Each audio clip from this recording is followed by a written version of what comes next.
Perfecto, entonces vamos a dar inicio. Muy buenas tardes a todos. Agradecemos el tomarse el tiempo y conectarse a esta videoconferencia. Mi nombre es Oscar Mario Suárez, yo soy gerente general de Vitalia Salud, el plan de salud de la clínica Joyanini. Y el objetivo de esta reunión hemos coordinado con el grupo industrial Cascada, en realidad de tener esta videoconferencia de manera exclusiva para ustedes. Esta reunión está siendo grabada para que luego pueda ser compartida con más colaboradores, más trabajadores.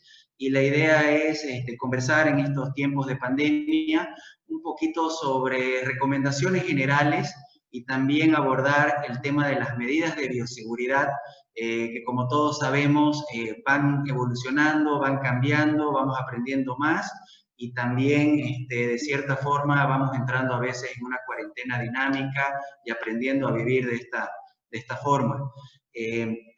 Vamos a contar con la presentación y tenemos la presencia de la licenciada Estela Maimone. Ella es licenciada en enfermería, es directora de la consultora Codeinep. Ella es magíster en educación para profesionales de la salud. Ella también es consultora en el control de infecciones para el Ministerio de Salud de la Nación Argentina y directora de la maestría en control de infecciones de la Universidad Austral, también en Argentina. Entonces, ella ha preparado una pequeña presentación para ir abordando estos temas.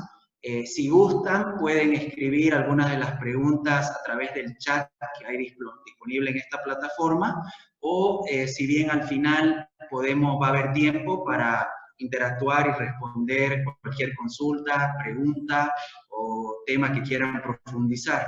De igual forma, José nos envió unas cuantas preguntas que también la licenciada Estela estará abordando al final de la presentación. De esta manera, por favor, Estela, demos inicio a esta conferencia. Bueno, muchas gracias. Buenas tardes a todos. Voy a ver si puedo compartir la pantalla.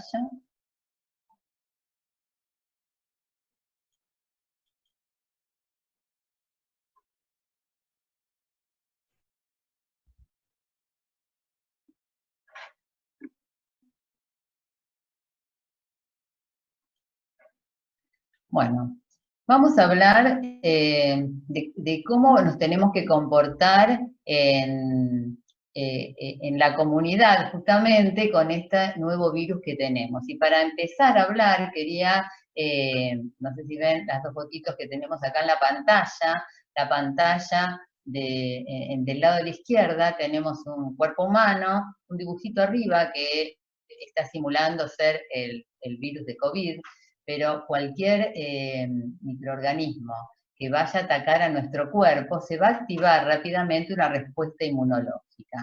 Por un lado, vamos a tener la inmunidad celular, que a través de los linfocitos T va a generar una cascada de reacciones que van a hacer frente a la infección para poder defendernos. Y por otro lado, vamos a tener una inmunidad humoral, que es a través de los linfocitos B van a generar anticuerpos. Y estos anticuerpos son los que van a reaccionar cada vez que tenemos nuevamente contacto con este mismo microorganismo. Esto sucede con todos los microorganismos, donde el cuerpo reacciona y entonces nos defiende y no nos volvemos a enfermar, ¿sí? Esa es la importancia del anticuerpo. A la derecha tenemos un dibujito que espero que lo vean mejor que yo, que tiene una persona que nos está tratando de decir cómo es que se transmite esto, y si entendemos cómo se transmite esta enfermedad, vamos a entender muy bien las medidas de control y no las vamos a olvidar, porque lo que nos está pasando y nos seguimos contagiando es porque no nos comportamos como debemos. Este es un virus respiratorio, de contacto respiratorio. Si yo estoy cerca de otra persona, cuando hablo, cuando pronuncio palabras con P, con T, cuando me río, cuando toso, cuando estornudo, aunque sea cuando me ahogué y toso, voy a alargar unas pequeñas gotículas que pueden alcanzar ojos, nariz y boca de la otra persona. Y esta es una forma de contacto directo donde me puedo contagiar.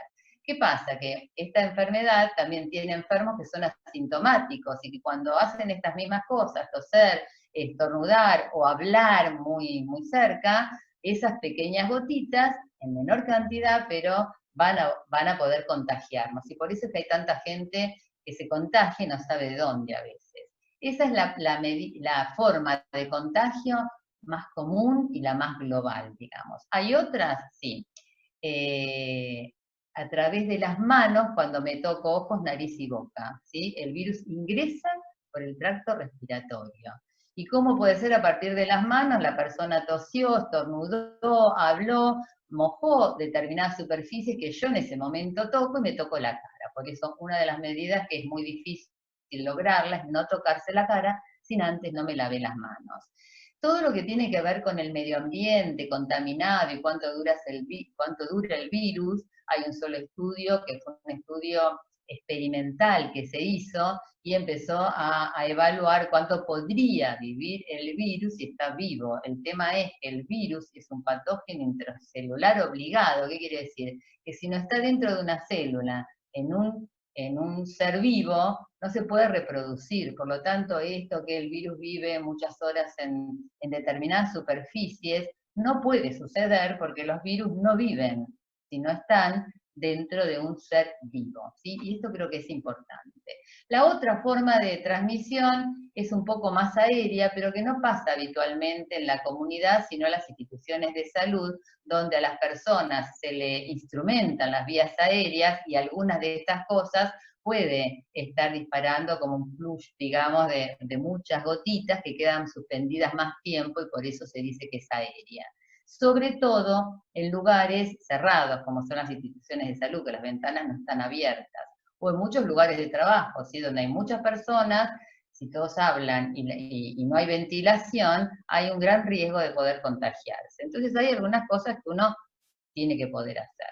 ¿Cuáles son los síntomas de esta enfermedad? ¿Y cuándo yo tengo que pensar, ¿tendré COVID o no será nada? ¿Sí? En esta época de COVID tenemos que sospechar, primero que tenemos COVID, ¿sí? ¿Y cuándo? Cuando tenemos 2 de algunos de estos síntomas, ¿sí? Que son fiebre, que no tiene que ser alta, una vez se piensa que las enfermedades virales tienen fiebre muy alta, no es necesario, tos, dificultad al tragar, trago me duele la garganta, odinofagia se llama, dificultad respiratoria, esa fatiga que no puedo respirar, o anosmia disgeusia, que es la pérdida del olfato, la pérdida del gusto. Hoy se sabe que solamente teniendo pérdida de olfato y pérdida de gusto, sin ningún otro síntoma, uno ya debería estar consultando y tiene que estar sospechando, puede ser COVID. Por supuesto que no lo tenía antes, ¿sí? ¿Por qué? Porque el 5% de la población mundial padecen de esto, anosmia y disgeusia. Entonces es un síntoma que se da en COVID bastante, y entonces uno tiene que estar pensando que puedo tener esto, y consulta. 2 de estos síntomas, menos cuando me falta el olor y el gusto, y entonces, o tengo totalmente, la gente se refiere que se levantó y no siente gusto a nada, y olor a nada, ¿sí? Suele suceder eso. Entonces, ¿quiénes son las personas que están en riesgo, pero no en riesgo de contagiarse? En riesgo de contagiarse tenemos todos los que no tuvimos COVID. Acá en esta conferencia hay varios recuperados, ya no tienen riesgo de contagiarse, pero todos los que no tuvimos COVID tenemos riesgo de contagiarnos. Pero ¿quiénes tienen más riesgo de enfermarse grave? Eso es personas en riesgo de enfermarse grave, son las personas que van a estar probablemente en una unidad de cuidados intensivos, ¿sí? Son las personas mayores de 60 años que tengan alguna enfermedad crónica, ¿sí? Enfermedades respiratorias, la gente que padece enfermedades respiratorias sabe que las tiene, asma, EPOC, ¿sí?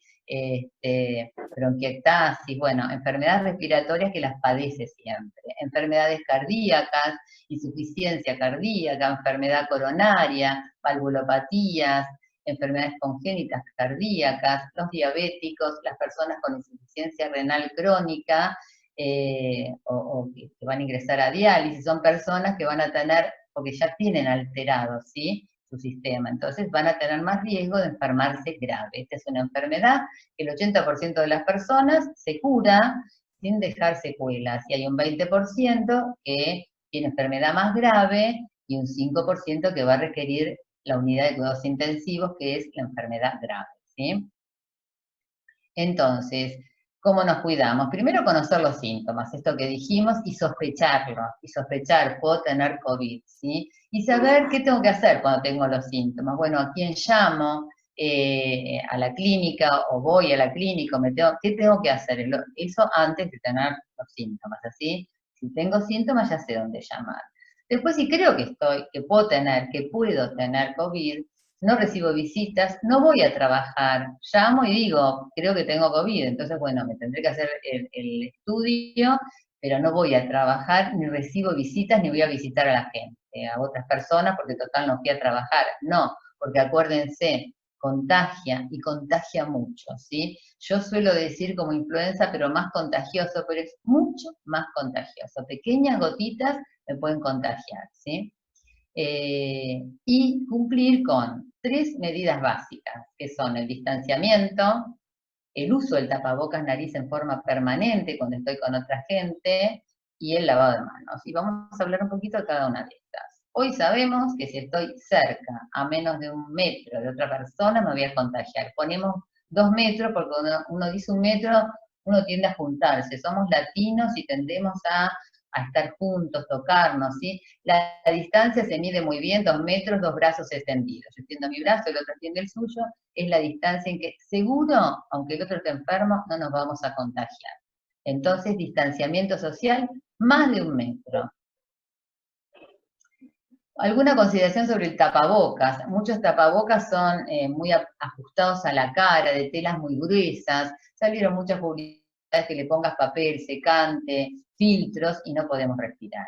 Y el tapabocas, acá lo único que tiene es la función de hacer una barrera física para que mis gotitas no alcancen tus ojos, nariz o boca. Entonces, es importante que sea como el dibujo que está acá a la izquierda, que tenga un espacio para que podamos respirar, las telas en general, usar no transparentes, pero que sí que sean más respirables, porque el barbijo quirúrgico, por ejemplo, que se usa en las instituciones de salud, está hecho con telas especiales que permiten la respiración. Y tienen las tablitas también para hacerlo más respirable, ¿sí? Puede ser, como está en el dibujito de abajo, atado a la cabeza o a las orejas, y cubrir boca y nariz, porque muchas veces lo bajamos porque no podemos respirar y estamos hablando con el otro. O nos lo corremos porque queremos que el otro nos entienda, y entonces es lo mismo que no usarlo. El aire no contagia, así que si yo estoy a más de 1 metro, a más de 2 metros, o lejos de las personas caminando, no me voy a contagiar. Ahí no es necesario ponérselo, es necesario cerca de otra persona. La otra cosa importante es, dije, lavado de manos. Dijimos entonces distanciamiento, tapabocas, tapabocas nariz, y higiene de manos. No acostumbramos a lavarnos las manos, ni en los lugares de trabajo suele haber elementos para lavarnos las manos en forma correcta. Agua, jabón, toallitas para secarse, o alcohol para manos. Debe haber, a partir de hoy, en todas las oficinas, en todos los centros de trabajo, en todos los lugares, tiene que haber elementos para lavarse las manos. En muchos lugares existe también este lugar de refrigerio, ¿no? Donde uno va a tomar algo, va a almorzar. Estos lugares, recuerden, esos son el vestuario, son los lugares donde uno más se contagia, porque uno ahí se relaja. Estamos acostumbrados a pasarla bien entre compañeros y amigos, y la mala noticia es que nos vamos a contagiar de esa forma. Y recuerden, no hace falta que el otro tenga síntomas presentes, entonces siempre tenemos que estar a más de 1 metro. Si vamos al comedor de a 4 y no podemos estar todos a más de 1 metro, iremos de a 2, ¿sí? Pero tenemos que respetar eso. Por supuesto que para comer o alimentarnos nos vamos a sacar el tapabocas nariz, así que ahí es muy importante la distancia y muy importante la higiene de manos. Como está en el dibujito, ¿sí? Alcohol o jabón, me lo tengo que pasar por la palma de la mano, ¿sí? Tengo que hacer fricción entre todos los dedos, entre las uñas, que nunca la hago, en este dedo que es el dedo de agarre, que es un dedo con el que toco todo, pero siempre se queda fuera del lavado de manos. Si estoy usando, bueno, por supuesto que el dorso y la palma de la mano, hacer fricción. Si estoy usando jabón, tengo que ver que el jabón corre por todos estos lugares. Si uso jabón, enjuagarme perfectamente y secarme con una toalla descartable. Si uso alcohol, cuando termine de hacer la fricción por todos lados, tengo un buen lavado de manos. Esto habitualmente no lo hacemos y los lugares de trabajo, si hay algo que les falta habitualmente, son elementos para lavarse las manos. Entonces esto ya tenemos que pensar. Y no tocarnos la cara, que es lo que dice al lado. No me toco la cara si no me lavé las manos. Es muy difícil, pero hay que empezar a mentalizarse. ¿Cómo nos cuidamos en el domicilio? Bueno, si yo no salgo a trabajar porque estoy todo el tiempo haciendo home office en mi casa y demás, nada. Si hay gente que sale a trabajar o nosotros mismos salimos y estamos con otras personas y tocando otras superficies o medios de transporte y voy a llegar a mi casa, acordémonos en todas las situaciones que dije, las manos no tocan la cara, ¿sí? Llego a mi casa, lo primero que hago es lavarme las manos y yo puedo ser un enfermo que no tengo síntomas y no lo sé. Y estoy contaminando superficies de mi casa que tocan otras personas que viven en mi casa también, y por eso que es la desinfección, ¿sí? De los ambientes, porque hay otras personas o porque yo salí.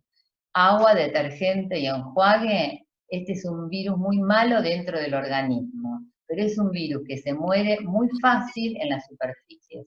El detergente lo atraviesa la pared del virus y la destruye. Entonces agua y detergente es suficiente. ¿Querés usar un desinfectante? Siempre antes limpiando, agua, detergente, enjuague, puedes tener en un rociador un clorado, ¿sí? Que después podemos en las preguntas ver cómo ustedes obtienen el cloro y les podemos decir cómo diluirlos. El cloro, cuanto más olor a cloro tiene, no es mejor, ¿sí? Hay que utilizarlo en las concentraciones indicadas para desinfectar, pero siempre primero se limpia, agua, detergente y enjuague. No es necesario desinfectar el piso, el virus se cae y se muere en el piso, o sea que no lograríamos nada. Tampoco colocar alfombras para desinfectar los zapatos, ni desinfectar los zapatos, ni pasar por túneles de desinfección que largan un desinfectante. El virus no se muere como una cucaracha, que uno la rocía, ¿vieron? Y la cucaracha o los mosquitos. No, tenemos que, es muy pequeñito, no sabemos en qué lugar está, no lo estamos viendo, por lo tanto, irnos todos para poder desinfectarnos nosotros, el zapato y la ropa. Pero por otra parte, dijimos que el virus es un patógeno intracelular obligado, o sea que obligadamente tiene que estar en una célula viva, y todos estos lugares no tienen células vivas, por lo tanto, no es necesario. No nos vamos a contagiar con las 3 medidas que dijimos antes, ¿sí? Distanciamiento, tapabocas, nariz, las 2 cosas, y lavado de manos. ¿Qué hacemos con la ropa? Uno tiene esta cosa de y llego con la ropa de afuera, ¿y qué hago? Bueno, si siempre llego de afuera y me gusta poner la ropa para lavar, lo sigo haciendo. Como la gente que entra a su casa y se saca los zapatos por una cuestión de higiene, bueno, lo siguen haciendo, pero no por COVID. COVID se muere, les dije, agua detergente, en la ropa no se queda vivo porque necesita la célula viva, ¿se acuerdan? Entonces, como siempre, ¿qué hago con los animalitos? Como siempre, siempre es bueno cuando tiene animales por otras enfermedades, higienizarse, no tener contacto lengua con los animales, que hay gente que come el mismo plato, bueno, tener condiciones de higiene básicas, pero no por COVID. Y siempre lavarnos las manos. Desde chiquito a los niños enseñarles a lavarse las manos es una buena conducta. No ayuda a combatir COVID, fumigar llantas de autos, echar lavandina a las mascotas, sobre todo en los piecitos de las mascotas, porque se lastiman además y porque no pueden recibir desinfectantes. Tomar desinfectantes, hay gente que se toma desinfectantes porque cree que lo tiene en la boca, entonces lo mata, pero recuerden que ingresa por nariz, ingresa por el tracto respiratorio, ¿sí? Las cámaras de desinfección, rociar las bolsas con alcohol o los productos en la lata de tomate, lustrarla y limpiarla, no porque ahí el virus no puede vivir, ¿sí? Y de última, supongamos que alguien puso secreciones sobre alguna de estas cosas, yo antes de tocarme la cara me lavo las manos y no me pasa nada. Tampoco salir como un astronauta vestido, ni usar guantes. El uso de guantes en la comunidad es muy peligroso porque uno cree que está muy protegido y se toca con el guante, y toca la billetera con el guante, y toca la cartera con el guante, y el guante toca otras cosas porque uno no tiene la sensación de toqué algo que estaba mojado, ¿sí? Entonces es bastante peligroso usar guantes en la comunidad. Es mejor la mano y siempre ir con un alcohol encima para cuando toco a cualquier superficie me lavo la mano, ¿sí? Lavar las calles, acá en este país también se hace, se fumigan o no sé qué cosa, las paredes, no sirve para nada. Y tampoco ayuda tarjetas milagrosas que supuestamente repelen el virus, son todos comercios y cada vez hay tanta creatividad, los latinos somos muy creativos y van a ver que cada vez aparecen cosas nuevas. Nada de eso sirve, sí las tres cosas que yo les dije. Planchar la ropa que mata el virus, esto lo decían las abuelas, pero no es porque a veces hay bichitos en la ropa, que uno los ve con los ojos, pero estos virus no los vemos con los ojos, ¿sí?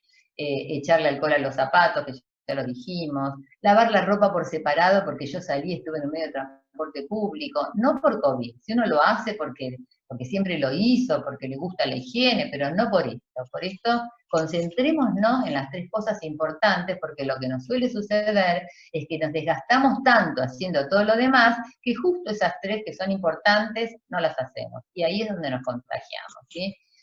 Ducharse, lavarse la cabeza, lavarse los dientes, por higiene obviamente que sí, pero no a propósito de COVID. Usar barbijo si estoy sola en el auto, cuánta gente va sola y sigue con el barbijo, tapabocas, nariz, y es incómodo, y la verdad es que no aporta absolutamente nada, ni tampoco estando al aire libre lejos de otras personas, si no están en un lugar que tiene mucha densidad de población, obviamente se va a colocar el tapabocas nariz que tape boca y nariz, ¿sí? Bueno, entonces, les agradezco que me hayan escuchado y vamos a ir a las preguntas y respuestas. Yo tengo algunas preguntas y respuestas que nos han mandado, y para esto he invitado a la doctora Liliana Stern, que es médica infectóloga. Ella está en el Hospital Italiano de Buenos Aires, Argentina, y además trabaja con nosotros en la consultora. Es una gran amiga, la queremos mucho. ¿Estás por ahí, Liliana? Sí, acá estoy. ¿Me escuchás? Sí, acá estás y te vemos también. Entonces vamos a hacerle algunas preguntas que hemos recibido de ustedes, del grupo, y que nos pareció importante contar con un especialista del nivel de la doctora Stern. Entonces, Liliana, una de las preguntas dice, ante la baja sensibilidad de las pruebas rápidas y los muchos falsos negativos, ¿preferiría guiarse por tomografía, laboratorio o únicamente PCR? Mira, la prueba fundamental, el endpoint, como le diríamos, de la prueba diagnóstica, es exactamente la PCR. No importa si puede dar falso positivo, falso negativo, se repetirá. Cuando uno dice voy a hacer una placa de tórax o voy a hacer una tomografía de tórax, es porque ya el paciente tiene una neumonía y lo que yo quiero ver en qué estadio está esa patología pulmonar, si está muy comprometido el pulmón, si no lo está. Pero a mí no me hace diagnóstico. Si supongamos encuentro algo en la placa del pulmón, alguna manchita, como podemos decir en el pulmón, eso no quiere decir que tenga COVID. Puede tener millones de virus, millones de bacterias. Por eso hay que hacer prueba específica para COVID. Y al momento, lo mejor que tenemos es la PCR real time. Que es un hisopado nasofaringeo, ¿sí? Exactamente. Faringe primero y nariz después. Y creo que esto se refiere a los test rápidos de anticuerpos, que los test rápidos de anticuerpos no están recomendados para diagnóstico porque tienen muchos falsos positivos y negativos. Eso sí, ¿sí? eso sí. Realmente uno podría hacer anticuerpos cuando el paciente ya se recuperó, como para que pudiera ser un donante de plasma. Ahí sí pedimos los anticuerpos, que nos interesan los IgG, los del recuperado. Claro, pero, y ya que dijiste donante de plasma, hay una pregunta que dice, ¿qué es el plasma de convaleciente que se está investigando tanto? Así nos aclaras esto. Mira, ya no se está investigando tanto, en realidad se está usando tanto. Acá en nuestro país tenemos un banco de plasma de convalecientes. convaleciente. ¿Por qué decimos plasma de convaleciente? Porque la persona que sufrió la enfermedad genera, como vos explicaste, anticuerpos. En su sangre va a tener esas células de los anticuerpos que te defienden contra el virus. Entonces, cuando reconocen el virus, lo atacan y lo neutralizan. Entonces, si nosotros logramos tener ese plasma de la persona que ya tuvo COVID y podemos ofrecérsela a una persona que está enferma, le vamos a aumentar las defensas.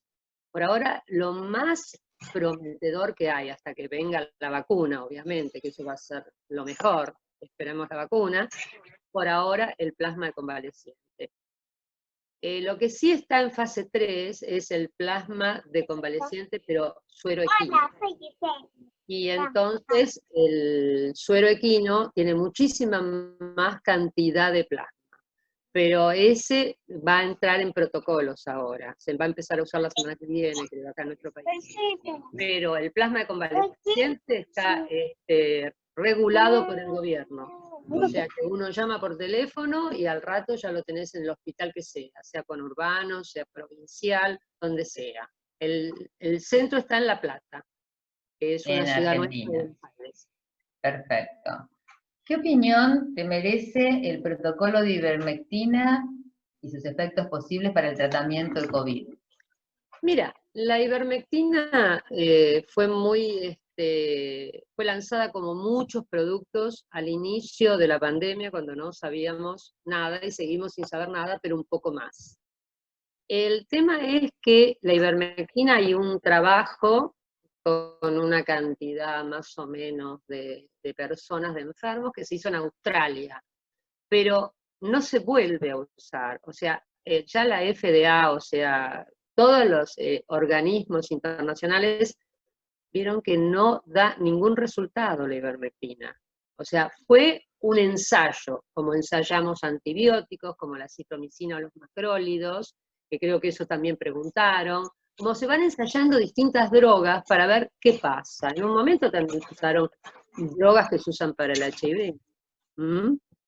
Entonces, bueno, hay algún antiviral, pero realmente, últimamente hubo un antiviral, Remdesivir, pero en realidad no tenemos éxitos. Entonces, ¿para qué usarlos? Y lo fundamental es que yo no entiendo que alguien pueda ir a la farmacia y comprarlo. Eso es mucho peor, porque acá ninguno de todos estos medicamentos que te nombré podríamos adquirirlo yendo a la farmacia, ni automedicándonos. Eso ni que hablar. No son de venta libre. No. Bueno, ya nombraste macrólidos. Dice acá si se puede indicar macrólidos en pacientes con COVID. En un momento, cuando empezó la pandemia, se hacía una combinación de acitromicina, que es un macrólido, con hidroxicloroquina, que sé. Bueno, ahora ya sabemos que eso no tiene ningún, no ayuda para nada a la curación de nada. Y no hay ningún medicamento preventivo. Esto es importante que lo digamos, porque la gente piensa, circulan muchas cosas, circulan pastillas de cloro, circulan un montón de, como diríamos, cultura popular, que alguien lo tomó y porque le hizo bien, por coincidencia, pero nada de lo que podamos tomar es preventivo. Lo único que sería preventivo es la vacuna, que no la tenemos. Todo lo demás es tratamiento. Hasta el momento, sí, te escucho. No, termina. Hasta el momento sabemos que hay algún que otro tratamiento para la fase del que está enfermo, que lo más prometedor y lo que mejor es el suero de convaleciente, que se da antes de que el paciente se ponga crítico y tenga que estar respirado por una máquina. Cuando el paciente ya está grave, pero todavía no pasó una fase que podría llegar a ser irreversible, entonces ahí sí es donde estos anticuerpos tienen su potencia. Y acá en Argentina se está utilizando. Sí, en Argentina ya se utiliza. Pero después de 15 días de empezar los síntomas ya no sirven. porque ya se larga, vos viste que el virus este es muy inteligente. Primero hace la enfermedad viral, como cualquier gripe, y después desencadena una respuesta inflamatoria en el organismo. Entonces, nosotros es como si se inflama el cuerpo, hay reacciones inflamatorias del pulmón, hay reacciones inflamatorias cardiovasculares, por eso a veces quedan secuelas. Entonces, para el momento inflamatorio, también se están usando corticoides en muy bajitas dosis. Eso retrasa, o sea, no antes del respirador. En realidad los corticoides fueron más efectivos en las personas que estuvieron ventiladas. Acortaron mucho más el tiempo de estar respirados y salieron más rápido. Pero no antes. Acá hay una pregunta, no mira, hay justamente. nada más que pueda contarte, que dé éxito. Acá hay una pregunta que dice, ¿cuál es a su criterio la saturación de oxígeno para el inicio del tratamiento con dexametasona? Que creo que un poco lo dijiste recién, ¿no? O sea, no... ¿Me escuchás? Sí, te escuchamos. Sí, estoy. Ahora. ¿Me ves? A ver, sí, te vemos y te escuchamos, sí. Dice, ¿cuál es a su criterio la saturación de oxígeno para el inicio del tratamiento con dexametasona? Creo que tenemos conexión. Creo que tenemos mala conexión. Bueno, ¿sí? Eso lo hace un Les cuento que acá llueve y hay tormenta tremenda, así que es muy probable que eso esté dañando. O sea, Liliana, no sé si me escuchás, pero no te estamos escuchando. La desaturación.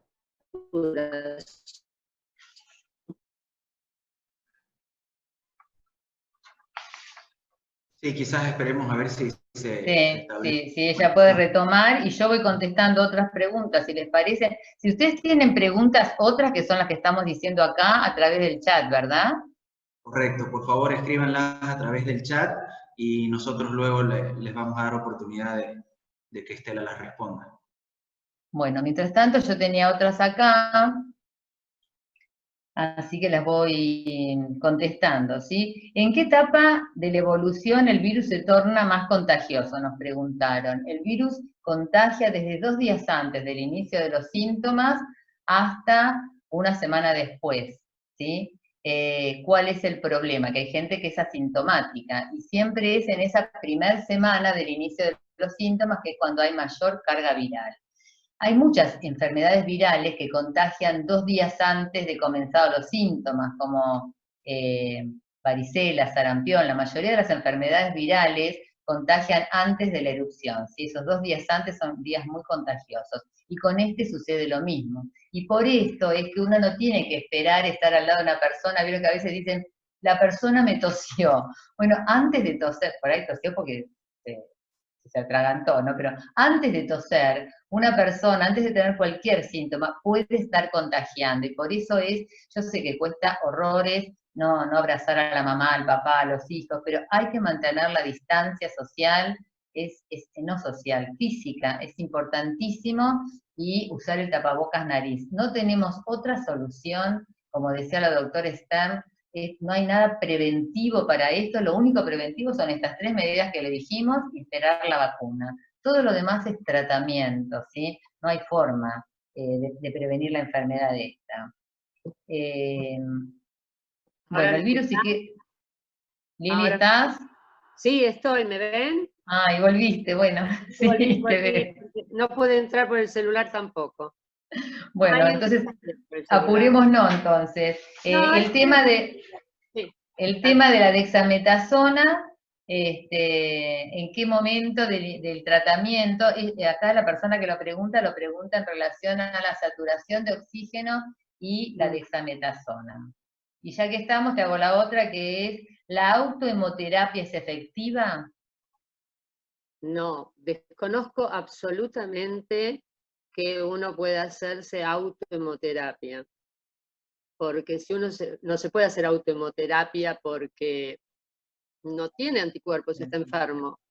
Claro. ¿Cómo lo harías? No sirve. No, No. no hay base científica de eso.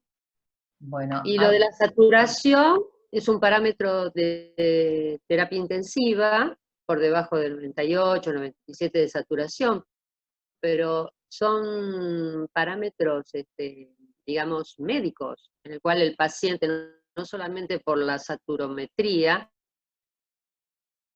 no la entrada a la respiración mecánica y la colocación o no de corticoides.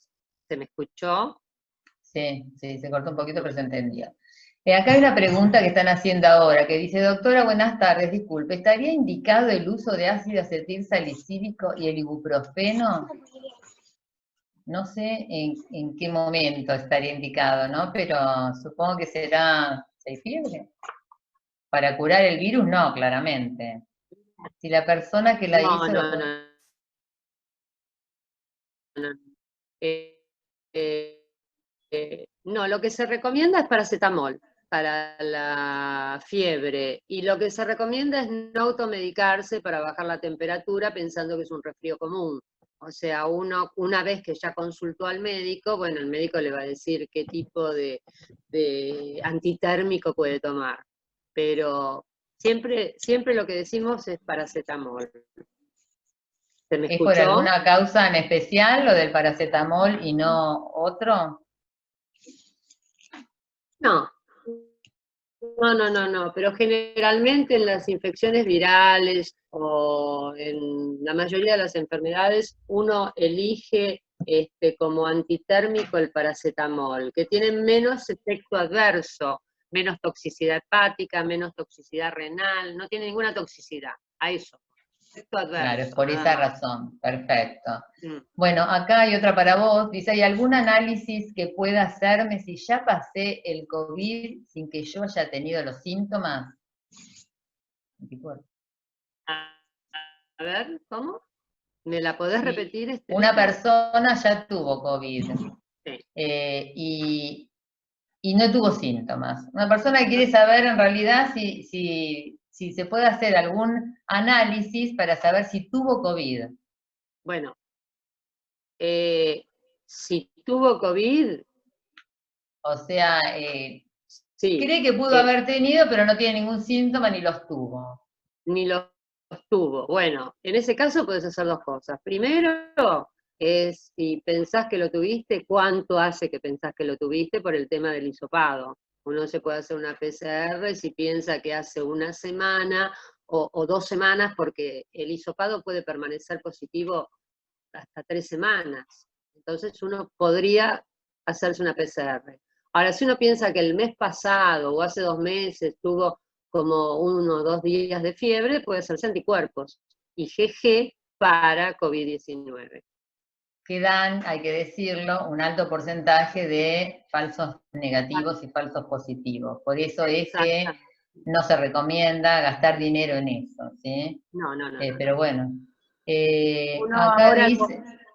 lo hace por el tema del plasma para donar, nada más. Lo que pasa que igualmente una persona que fue asintomática no va a tener un buen, digamos, un buen plasma para donar. Y tampoco un buen recupero de anticuerpos, así que para lo que lo preguntó no hagas nada. No. Es más barato. Mirá, esta pregunta te va a encantar, Liliana, la hace Carlos. Dice, ¿qué protocolo de tratamiento debo realizar para no ir a un hospital? Ninguno. No.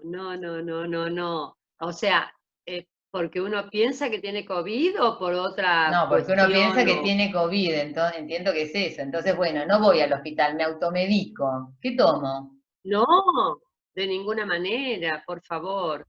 No hay que automedicarse. Primero que uno llama al médico, a su médico o al médico. Nosotros acá tenemos unos números telefónicos a los cuales por COVID se llama.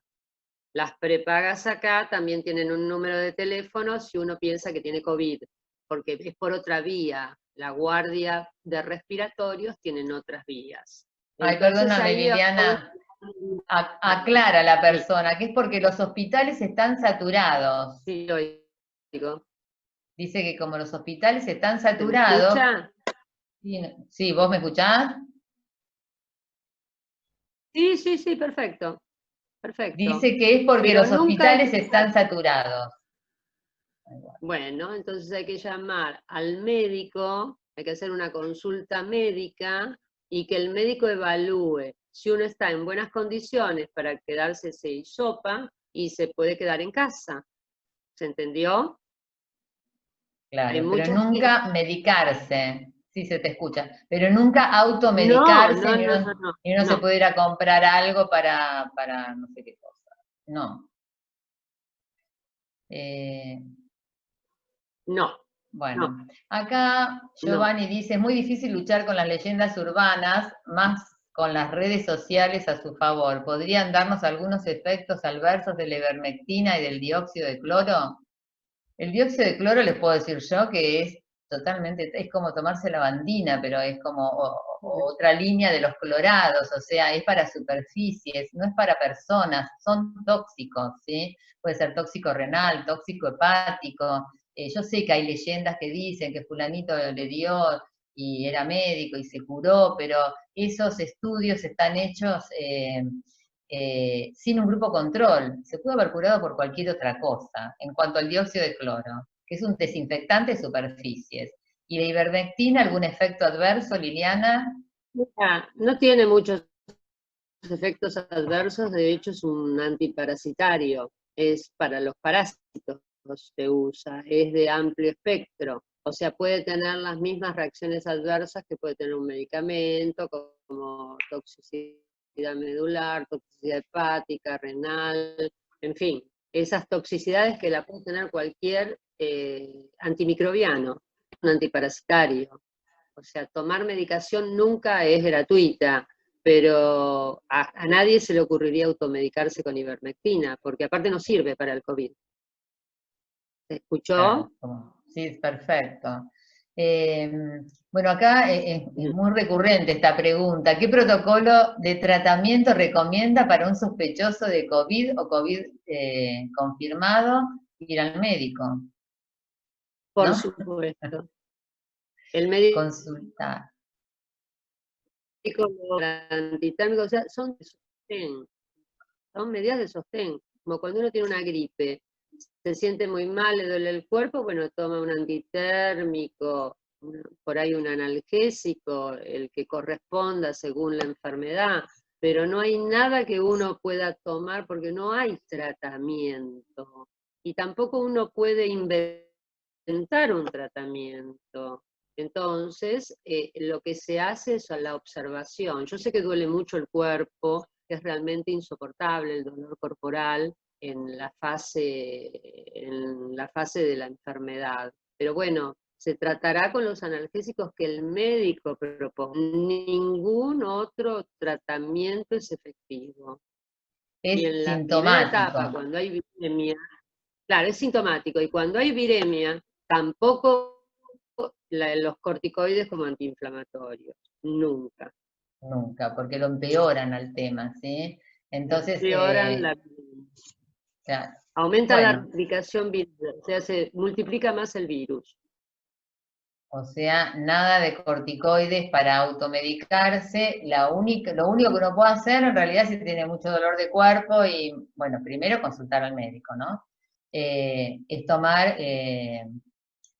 un analgésico para que baje la fiebre o baje Claro, o calme el dolor, ¿sí? calma el Como dolor. paracetamol, que es lo que dijimos, que es menos tóxico que los demás, porque es una enfermedad que, si avanza, va a llevar a una gran toxicidad de distintos órganos. Bueno, ¿cuánto tiempo puede permanecer en un espacio cerrado con distanciamiento social y tapabocas para no contagiarse, o el contagio es instantáneo? El contagio no es instantáneo. Bueno, a ver, hay un periodo de incubación de esta enfermedad.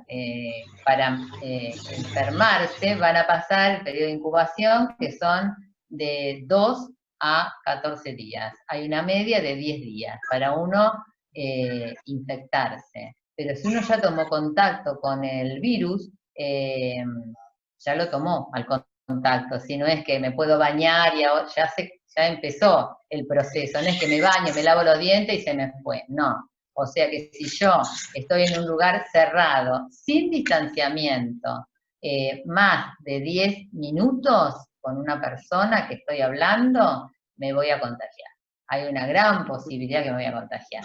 Si conservé el distanciamiento, no me voy a contagiar, porque esto contagia, acuérdense, cara a cara, mano a cara. Entonces, si no me toqué la cara, estoy a 2 metros de la otra persona, no me voy a contagiar. O sea, es una de las medidas, no en esa situación, ¿sí?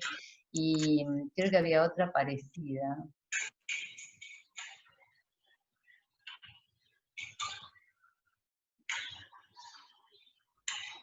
Sí, o si querés, Estela, también podemos ir dando avance a las preguntas escritas que nos enviaron como antesala. Sí.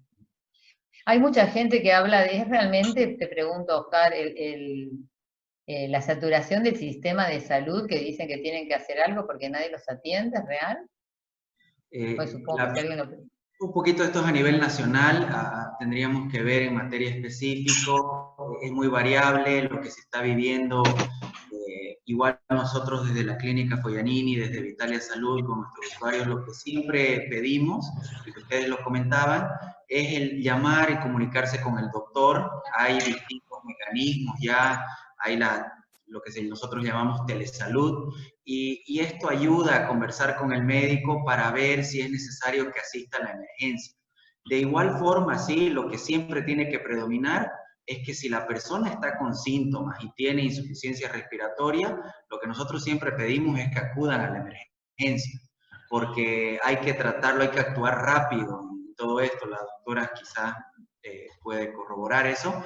La importancia es actuar rápido. Nos sucede en muchos casos de que la gente, también por miedo a veces de ir a la clínica, porque lo ven como un lugar de contagio, dejan de asistir a la emergencia teniendo síntomas, y a veces también estos síntomas no solo son de COVID-19, pueden ser síntomas cardiológicos, del corazón, Claro. igual la persona debe asistir a los centros de emergencia para ser atendido. Esa es una gran preocupación que estamos viendo, de que también mucha gente empeora su cuadro de salud por no ir a la emergencia, por miedo de ser contagiado de COVID-19. Entonces, hay ciertas patologías o ciertos cuidados que requieren nomás una atención de emergencia.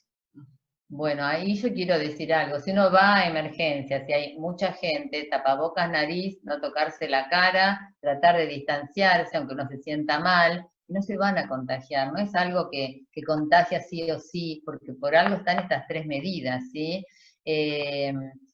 Liliana, hay una pregunta un poco específica, no sé si la querés contestar. Yo tengo activo el citomegalovirus y si contraigo COVID, ¿cuál sería la incidencia? Además estoy medicado con... Se fue para aquí. ¿Con qué? No sé. Con ciclosporina y prednisona por tratamiento nefrítico. Por un síndrome nefrítico. Bueno, ahí se nos complica. Una cosa es que vos tengas citomegalovirus, IgG positiva con IgM negativa, pero probablemente esta persona que lo pregunta está medicado y le hagan carga viral frecuentemente para saber si tienen que pasar al tratamiento del citomegalovirus. No hay publicaciones que hablen ni a favor ni en contra, ni que le va a ir peor o mejor, pero si está cursando un citomegalovirus es porque está inmunosuprimido por su síndrome nefrítico, nefrótico, me imagino que es nefrótico. Entonces, bueno, digamos como que es población de riesgo. Pasa a ser una población de riesgo. Claro, Y como las que mencionamos antes. De categoría, como si fuera un diabético, un enfisematoso, o sea, es de riesgo. Un renal crónico está dentro de ese grupo. Es lo Si mismo. una persona, claro.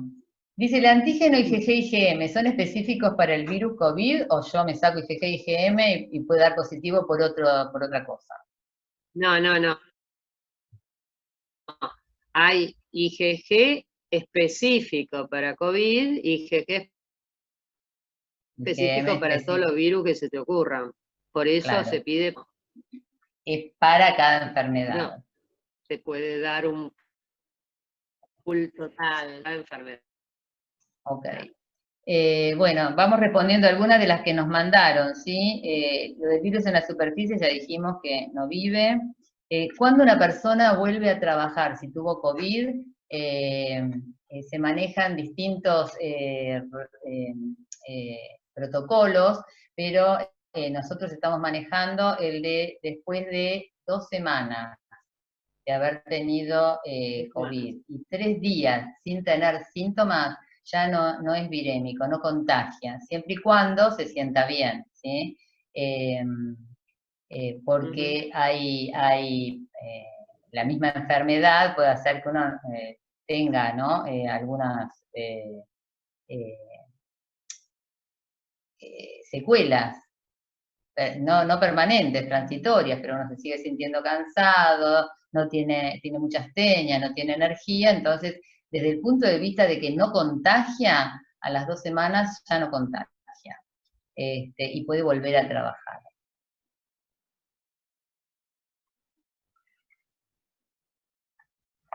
Las personas que ya tuvieron COVID preguntan si pueden volver a tenerlo. En realidad hasta ahora no. ¿Qué opinas, Liliana? No. Pues hasta ahora no se demostró que ninguna persona que ya tenga anticuerpos vuelva a adquirir el virus. Por ahora no sabemos.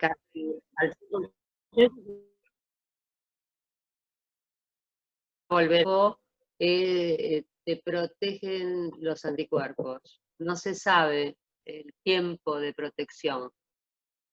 La verdad que es... Por este año, bueno, se le escucha un poco mal, pero por este año, este mismo virus, 2 veces no lo tuvo nadie. Por ahora nadie que tuvo COVID lo volvió a tener. Podría suceder que el año que viene el virus mute, como mutan tantos virus respiratorios, y ya no tenga inmunidad, pero por ahora eso no se sabe. Acá viene una... ¿Cuál es la diferencia entre cuarentena, aislamiento y distancia física? Linda pregunta. El aislamiento se utiliza con una persona que está enferma, ¿sí? Si yo estoy conviviendo con una persona que tiene COVID, debo de aislarlo. Que esta creo que era otra pregunta, que qué significa. Bueno, si tengo posibilidades de que esa persona enferma se quede en una habitación y no salga de esa habitación, no comparta áreas comunes, se le puede llevar, obviamente, los alimentos, pero que los consuma dentro de su habitación, todo lo que tenga que beber, lo mismo. La forma de lavar esos platos y ese vaso va a ser la misma que el resto, porque recuerden que el agua y detergente elimina el virus. Si hay un solo baño en la casa, cuando esa persona va al baño y se baña, porque pudo haber dejado secreciones, gotitas, nos calzamos guantes y limpiamos las superficies del baño. Si eso es aislamiento. Aislar a una persona, se aíslan las personas enfermas. Y uno puede, si tiene una habitación independiente, estar viviendo en la misma casa. Si no la tiene y tiene posibilidad de estar a más de 1 metro de esa persona permanentemente, que a veces se puede hasta dibujar una raya en el piso como para que por ahí no pase, eso es el aislamiento. Que no comparta la cocina, aunque se aburra, aunque la gente que está enferma en general es muy sintomática. Había otra que decía si el asintomático contagia, el asintomático contagia, y por eso es que todos salimos con tapabocas nariz, porque podemos estar frente a un asintomático. ¿Tiene la misma carga viral, cantidad de virus, contagia igual? No, contagia menos, eso se sabe, pero contagia. Entonces, lo mismo hay que aislarse si uno sabe que una persona tiene PCR positiva, está cursando la enfermedad, igual lo tenemos que aislar. Cuarentena es esto que nos está pasando ahora en muchos países, que es no por personas enfermas, es para prevenir. Entonces, tipo que nos guardamos, cada uno en su casa, supongamos que cada casa es una burbuja y las personas de esa burbuja somos las que nos estamos sociabilizando, digamos, pero no podemos estar con otra burbuja de otra casa. Esa es la cuarentena. O sea, no estamos enfermos, sino que lo hacemos para no contagiarnos. Y el distanciamiento social es separarme de otra persona que no sea parte de mi burbuja, ¿sí? Vivo en mi casa con 4 personas, nosotros las 4 personas vamos a estar conviviendo. Ahora, si viene una persona, o si yo voy al trabajo, yo en el trabajo voy a estar con gente de otra burbuja, distanciamiento. No es cuarentena y no es aislamiento, es me distancio. ¿Por qué me distancio? Porque cuando habla, las gotitas pueden ingresar en mis ojos, nariz, boca o sobre superficies y entonces me puedo contagiar. Es muy fácil contagiarse, es muy simple prevenir, pero hacerlo frecuentemente es como que nos cuesta porque somos seres humanos y nos cuesta, es así.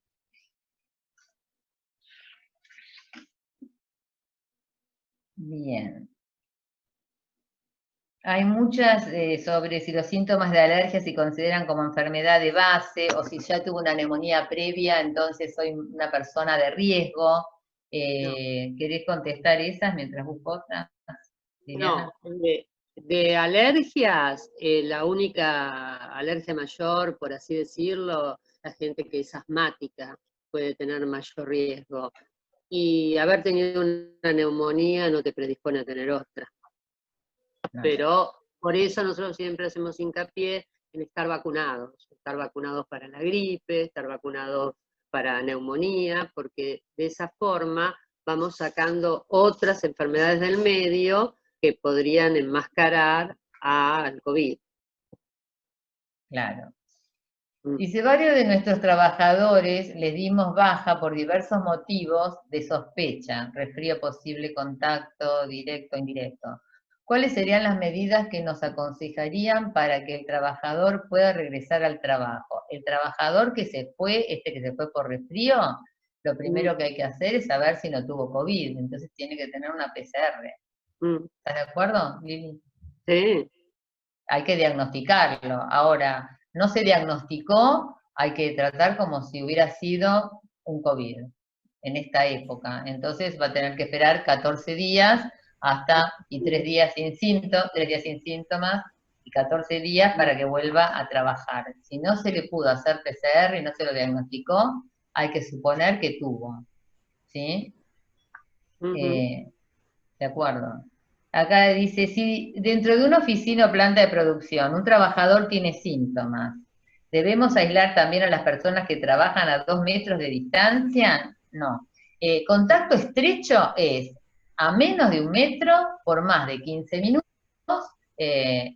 sin protección. Sin protección. No tenía tapabocas nariz, estuve a menos de 1 metro por más de 15 minutos. Ese es el contacto que se puede contagiar. El que estuvo a 2 metros de distancia, tiene el escritorio a 2 metros o más, en realidad más de 1,5 metros, ese no tiene riesgo y no es parte del contacto. Contacto es contacto estrecho, así que si en una oficina alguien se va con síntomas, la persona que trabaja cara a cara con él sería la persona que deberíamos licenciarla por 14 días hasta ver si tiene síntomas o no, si se contagió o no, porque podría ser que no se contagie. Liliana, acá hay otra, dice, ¿tipo de sangre influye en la gravedad de síntomas en la persona infectada por COVID? No hay ningún trabajo científico que diga que el tipo de sangre influye en la gravedad o la contagiosidad o la predisposición para el COVID. No. Bien. Síntoma clave para decidir que un empleado se quede en su casa y se aísle, los que dijimos, ¿sí? 2, bueno, si se levantó y no tiene ni olor ni gusto, se queda en su casa y se tiene que hacer la PCR para COVID, porque no hay muchas enfermedades que provoquen esto. De hecho, acá en Argentina es el único síntoma que puede ir solo. Si tenés falta de gusto, falta de olfato, ya llamás para hacerte la PCR. Y si no, 2 de cualquiera de los otros síntomas. Tos y dolor de garganta, fatiga y fiebre y tos. 2 síntomas de esos tenés que tener para sospechar que tenés COVID. ¿Sí? Y entonces te quedás en tu casa. Y te quedás aislado hasta que no te hagan la PCR.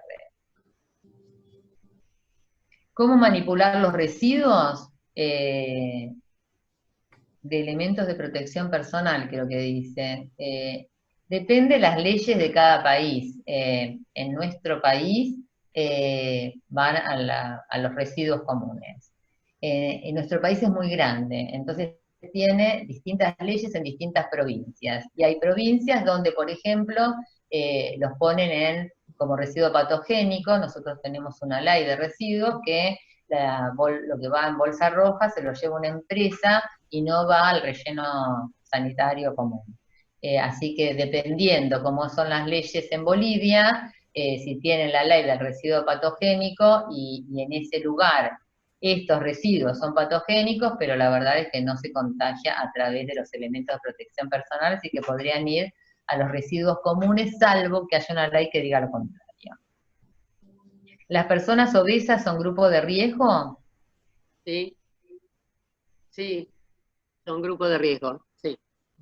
La obesidad es un factor de riesgo, como la diabetes, como los síndromes metabólicos. La obesidad es una enfermedad. Bien.